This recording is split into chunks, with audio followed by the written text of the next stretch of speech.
Louvado seja nosso Senhor Jesus Cristo, para sempre seja Deus louvado e amado.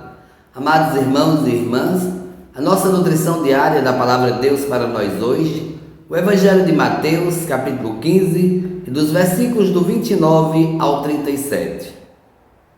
Naquele tempo, Jesus foi para as margens do mar da Galileia, subiu a montanha e sentou-se. Numerosas multidões aproximavam-se dele, levando consigo coxos, aleijados, cegos, mudos e muitos outros doentes. Então os colocaram aos pés de Jesus, e ele os curou. O povo ficou admirado quando viu os mudos falarem, os aleijados sendo curados, os coxos andando, e os cegos enxergando, e glorificaram o Deus de Israel. Jesus chamou seus discípulos e disse: Tenho compaixão da multidão, porque já faz 3 dias que está comigo e nada tem para comer. Não quero mandá-los embora com fome, para que não desmaie pelo caminho. Os discípulos disseram: Onde vamos buscar neste deserto tantos pães para saciar tão grande multidão? Jesus perguntou: Quantos pães tendes? Eles responderam: 7 e alguns peixinhos. Jesus mandou que a multidão se sentasse pelo chão. Depois pegou os 7 pães, os peixes, deu graças, partiu-os e os dava aos discípulos e os discípulos às multidões. Todos comeram e ficaram satisfeitos e encheram 7 cestos com pedaços que sobraram. Palavra da salvação. Glória a vós, Senhor.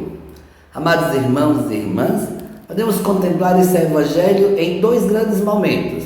O primeiro momento, onde Jesus vai à margem do mar da Galileia e uma multidão de pessoas vem ao encontro de Jesus para ser tocado por Jesus, para ser curado por Jesus. E aí o evangelho nos fala, como eles traziam ali os coxos, os aleijados, os cegos, os mudos, os doentes.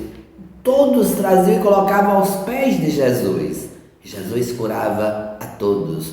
Então, é aquela atitude de levar aos pés de Jesus. É aquela atitude de quem está colocando aquela confiança. É a última esperança. Então, vem toda aquela multidão que, na verdade, eram os pobres, aqueles que não tinham grandes oportunidades, e cabia a única esperança era Jesus. Então eles levavam ali para Jesus, para que Jesus pudesse tocar e curá-los.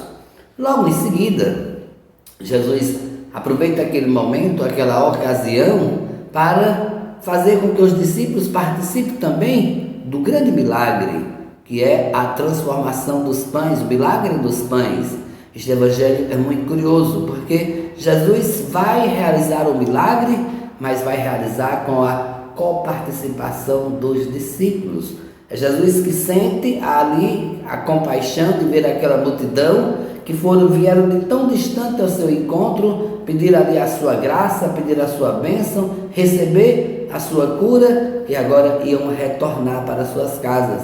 E Jesus não queria que eles retornassem vazios, mas que eles se alimentassem do pão, comesse algo para que ao longo do caminho não ficassem fracos, não desmaiassem. Então esta é a atitude, quando a gente vem aos pés de Jesus, que Jesus realiza a graça em nossa vida, nós também precisamos nos alimentar do corpo de Cristo, para que ao longo do caminho a gente também não caia na desgraça, que a gente não desanime, mas que a gente possa, alimentados por esta palavra, continuar a nossa caminhada, continuar o nosso caminho. Fato, Jesus nos fala aqui do pão material, porque aquele povo ia voltar pelo deserto, ia voltar e ia sentir as necessidades físicas do pão material. Mas é compreendido também que sem o pão espiritual, nós também podemos enfraquecer, desanimar. Muitas vezes até recebemos graças, recebemos bênção, recebemos milagres, mas ao longo do caminho, não alimentados pelo pão da palavra e da Eucaristia, nós acabamos caindo na desgraça, nos afastando da graça de Deus, nos falta o pão da vida eterna. E aqui entra a coparticipação dos discípulos, né? Aonde vamos encontrar tudo isso para dar para eles? E Jesus disse: o que tendes? E ele disse: 7 pães e alguns peixinhos. Então, os discípulos tiraram um pouco de si. Jesus abençoa e distribui para todos. Tirar um pouco que nós temos para ajudar a saciar a fome do outro. É assim que o milagre acontece. Ao ponto de sobrarem alguns cestos com pedaços, né? E eles recolheram todos em cestos. E é esse milagre que hoje, mais do que nunca, precisa acontecer. Terá um pouco de nós para ajudar aqueles que precisam, porque o milagre acontece. Jesus abençoou e eles distribuíram. Então, peçamos ao Deus da vida que nos dê essa graça também de ser coparticipantes deste milagre da vida, dar pão a quem tem fome, o pão da palavra, o pão da Eucaristia e o pão material. Um bom dia e que Deus abençoe a todos.